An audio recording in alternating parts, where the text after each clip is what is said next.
Today we continue our modular city terrain board by starting our first sewer tile for the undercity of our board.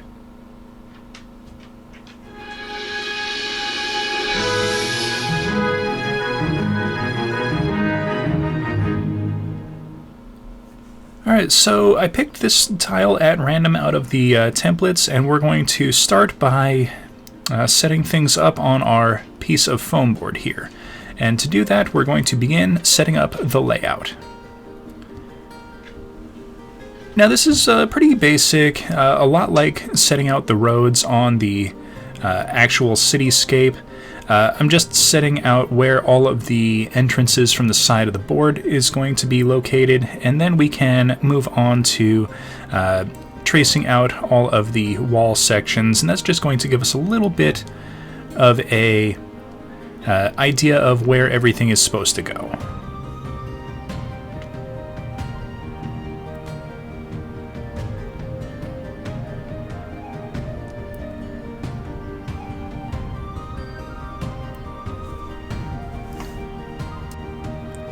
Now the foam is a little forgiving in a lot of regards when it comes to marking things on it, but I need to be a little cautious that I don't make a whole lot of mistakes, because I am planning on putting a full grid onto the board as a major part of it. So any marks that I make that aren't exactly where I want them to be are going to be very difficult to hide or remove later on. So a little something to be aware of if you happen to use foam like this.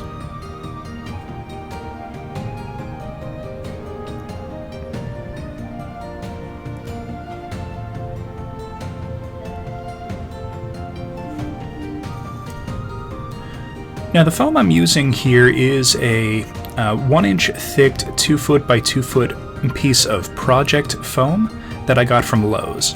It cost me about $6 to $7 depending on the tax, and it's really easy to work with and really easy to get a hold of. The Lowe's by my house always has at least 1 or 2 stacks of this kind of laying around. Now when we get to the actual wall sections, I'm going to be making that out of some 2-inch thick pink insulation foam, and we'll see that a little bit later on in the video.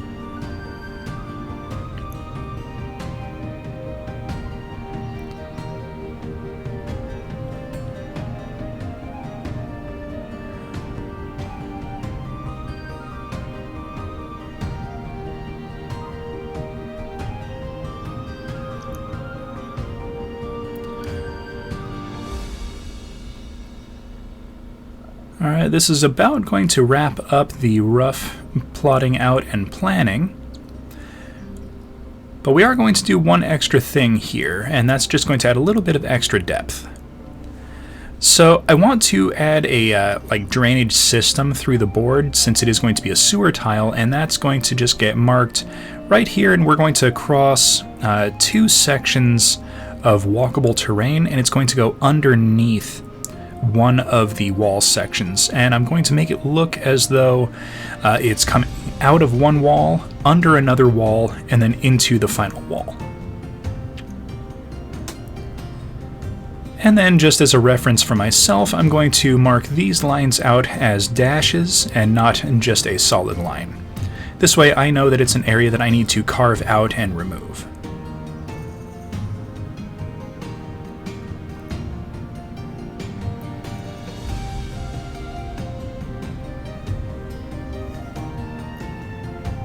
And for convenience, I'll label both sections as water.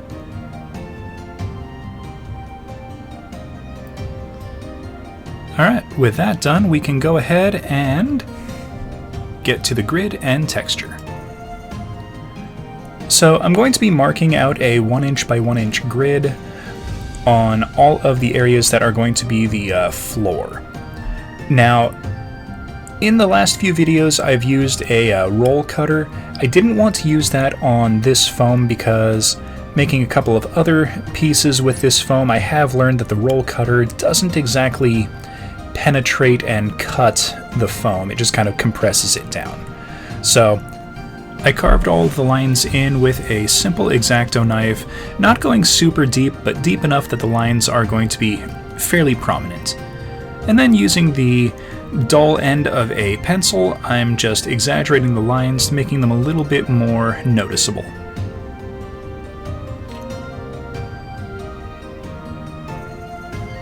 Then I took a texture roller that I made, video on that coming soon, and just kind of gouged in some simple rocky texture. I wanted this to look like it's some nice hewn stone, just some simple like paved stones that have been put into a sewer system. Nothing overly fancy, but still a good amount of texture. And then once that was done, I re-exaggerated all the lines with the tip of a ballpoint pen, just to make sure that I didn't lose any of the definition.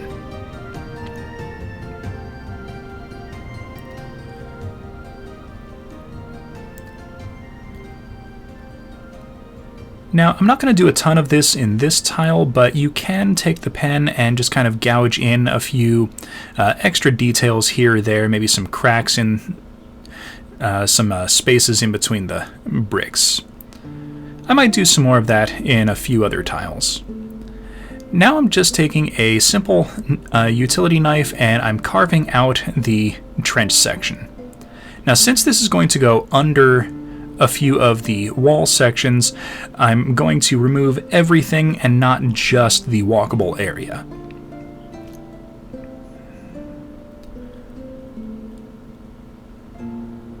And this comes out to a roughly 16-inch section that I have removed. Alright, so now that's done, I think it's time to move on to the next step, and that is going to be starting our walls.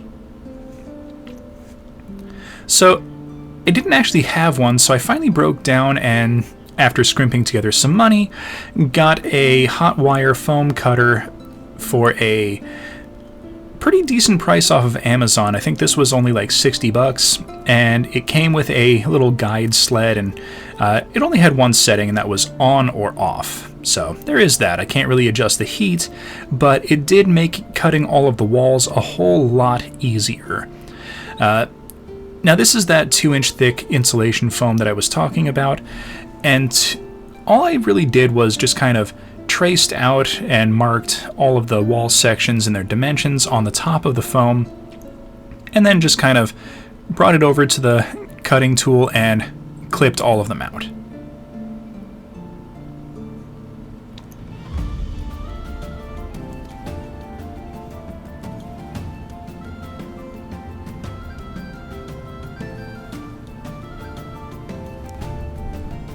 Alright, with all the pieces cut out, I can kind of show you what the layout is going to look like with all of them in place. So we've got a little bit of some interesting shapes to work with, which is going to break up the monotony and keep everything from looking just so perfectly square throughout the tile.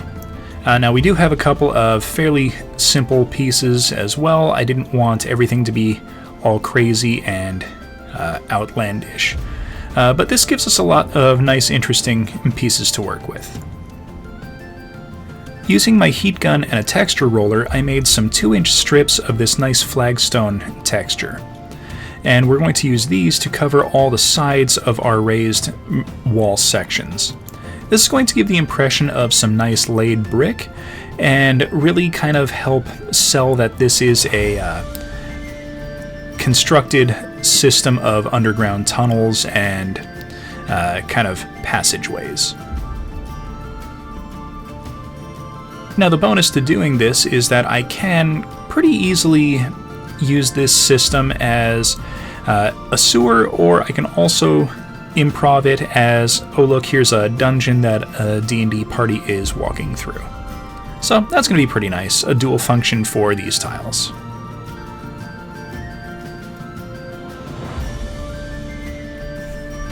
Now, in a previous video, I did this same process to make the stackers for the upper city.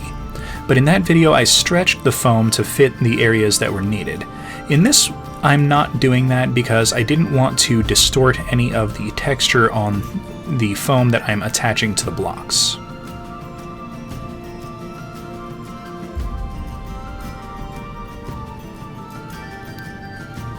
Alright, so once I got all those wrapped, I decided I wanted a little bit of extra texture on what was going to be the top of all of the raised sections. So taking a piece of foam board from the Dollar Tree, I traced out each individual raised section and then carved out a piece of foam that's going to sit on top of them. Now to do this, I flipped them to what would be upside down and then used the top to trace out the section that was going to rest on top of it.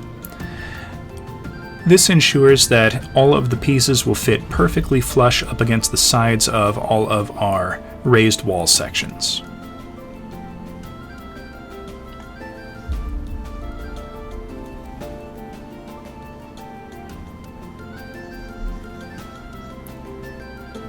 And now I'm just lining it up with the grid on my mat and grabbing a ruler and my roll cutter.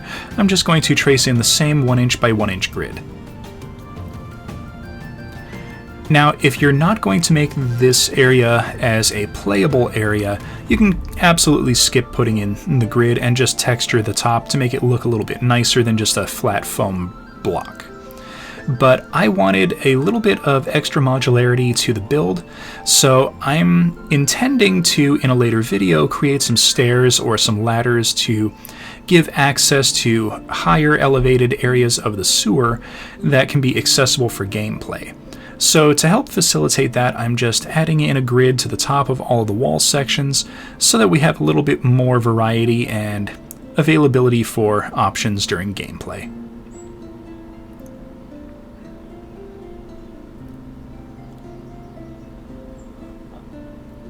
And then again, I exaggerate all the lines with a dull pencil just to kind of make sure I didn't lose any definition.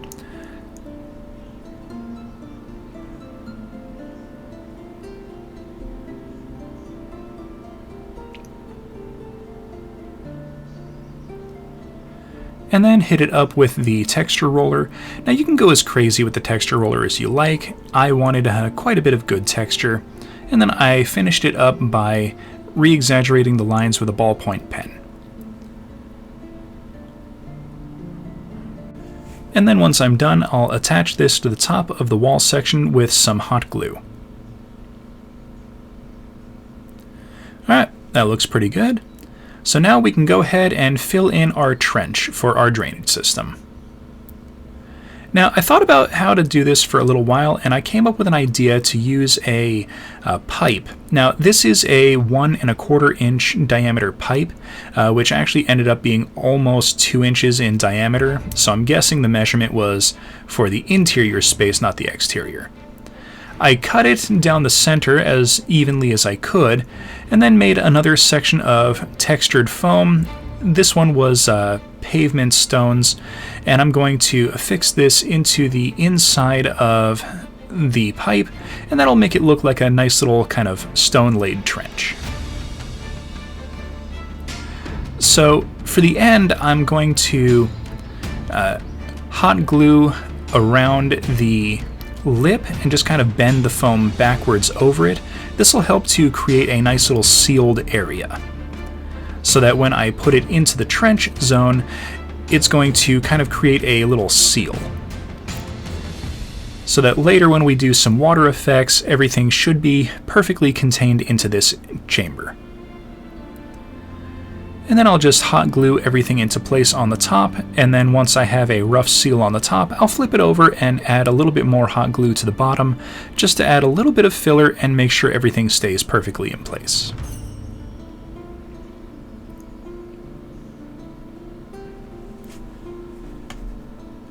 Now, because there's a little bit of a gap between the top of the pipe and the lip of the foam, I'm taking a few little bricks and I trimmed them just a little bit to make sure that they fit nice and flush, and I'm just going to hot glue them into place to hide the connection seam between the pipe and the foam walkway.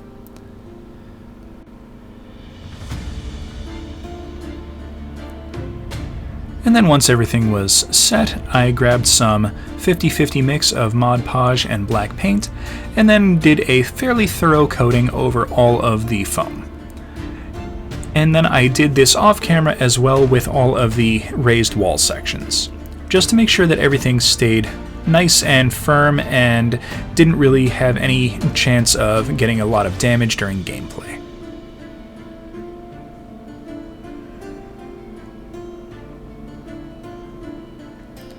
Alright, so now I think it's time to start painting.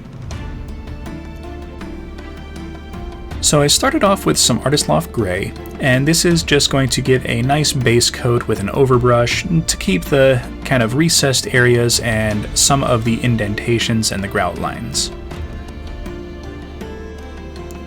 Now I'm going to do 2 coats of the paints just to kind of make sure that there aren't any visible brush strokes. I'm going to do everything from one direction, then rotate the piece 90 degrees, and then go over it the second time with the same color paint, just to kind of make sure that everything is adequately covered. And then once this is dried, I'll do the walls in the same fashion.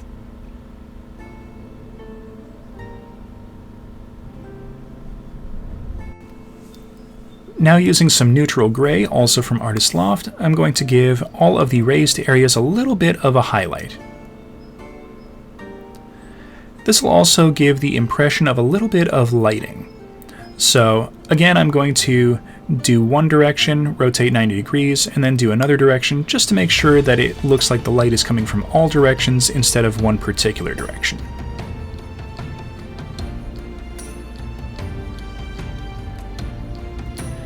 Alright, so now that all the pieces have been made, it's time to fix everything into place.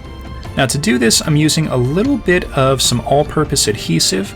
I like to use Loctite. It works really nicely, and what I'm doing is putting a little bit towards the very center of the foam bricks, and then using a little bit of hot glue around the edges just to kind of fix everything down and make sure it holds in place. And then the caulking and liquid nail will kind of fix down and cure over time. And then once it does, it won't matter if the hot glue kind of fails, because the caulking and liquid nail will hold everything into place for a lot longer.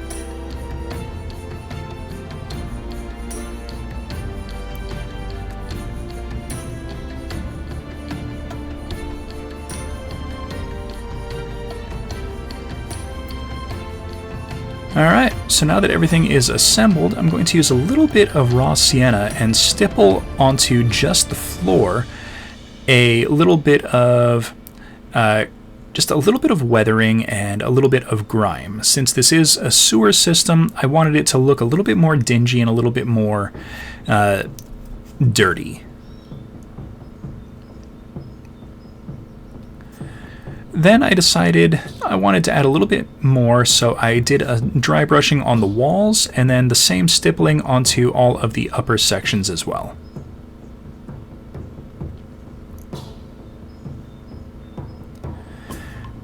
Now, unfortunately, that ended up blending everything a little bit too together, and I wanted a little bit less dinginess on the walls, so I went over them again with another dry brushing of the neutral gray, just to tone down the sienna on the walls, and I kept it the same level on all of the top and floor surfaces. And looking it over, I think that looks a lot better. This gives a little bit of lightness to the walls, but still have that same kind of dirty dinginess to the floor and the upper walkways.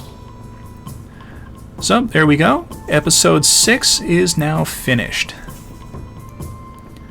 Alright, so I did a quick little setup with a couple of models just to kind of show how the area can be used. I'm liking the tiles so far, and I can't wait to put together a few more pieces to go along with this. We're definitely going to need some walkways to go over the trench. I'm also thinking a couple walkways that are movable for the upper area just to kind of add some extra pathways. So we'll get to that in another episode or two. So thank you everyone for watching. Please hit that like button, subscribe for future content, comment down in the comments section, and we will see everyone next episode.